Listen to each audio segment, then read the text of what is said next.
வணக்கம். இன்னைக்கு எதை பத்தி வீடியோ அப்படின்னா SIR special intensive revision of electoral Rolle's.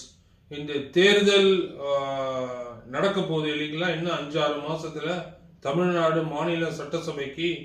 அதுக்கு முன்னாடி வாக்காளர் பட்டியலை திருத்தரும் பேர் வழின்னு ஒரு அவசர கோலகலத்துல அள்ளி தெளிச்சுக்கிட்டு இருக்காங்க.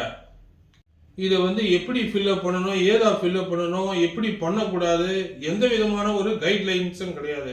உண்மையிலேயே அரசாங்கத்துக்கு ஒரு இன்ட்ரெஸ்ட், ஒரு விருப்பம், ஒரு நேர்மையான எண்ணம் ஒன்று இருந்ததுனாக்கா அவங்க என்ன பண்ணியிருக்கணும், இந்த மாதிரி நடக்க போகுது, இதை இந்த மாதிரி கேள்வியெல்லாம் கேட்டிருப்போம், இந்த மாதிரி 3 பார்ட்டாக பிரிச்சிருக்கோம், ஒன்று எதுக்காக அந்த மாதிரி பிரிச்சிருக்கோம், இதுல யார் யாரெல்லாம் எந்தெந்த பகுதியை ஃபில்அப் பண்ணணும், பூர்த்தி பண்ணணும் அப்படிங்கறதெல்லாம் ஒரு சின்ன வீடியோவா சோசியல் மீடியால தேர்தல் ஆணையத்தின் சார்பாக பிராந்திய மொழி, அதாவது தமிழ்நாட்டில் நடக்குதுனாக்கா தமிழ் மொழியில அவங்க நிறைய சர்க்குலேட் பண்ணிருக்கணும். இந்த ஃபார்ம் கொடுக்கறதுக்கு முன்னாடியே மக்கள் இந்த ஃபார்மை கையில வச்சுக்கிட்டு என்ன பண்றதுன்னு தெரியாம அல்லாட்ட இருக்கு பாருங்களேன்.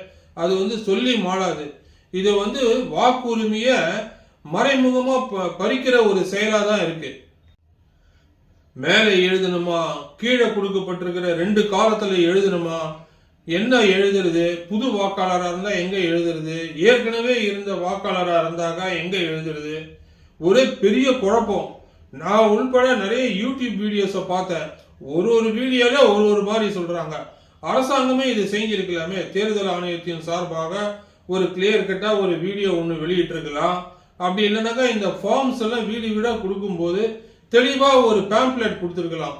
இந்த பாகம் 1, 2, 3, காலம் 3 இதெல்லாம் என்ன, இதெல்லாம் யார் யார் ஃபில்அப் பண்ணணும், எப்படி ஃபில்அப் பண்ணணும்னு சொல்லிட்டு இந்த ஃபார்மோட சேர்ந்து ஒரு கைட்லைன் கூட அவங்க அந்த பேம்ப்ளெட்ல கொடுத்துருக்கலாமே.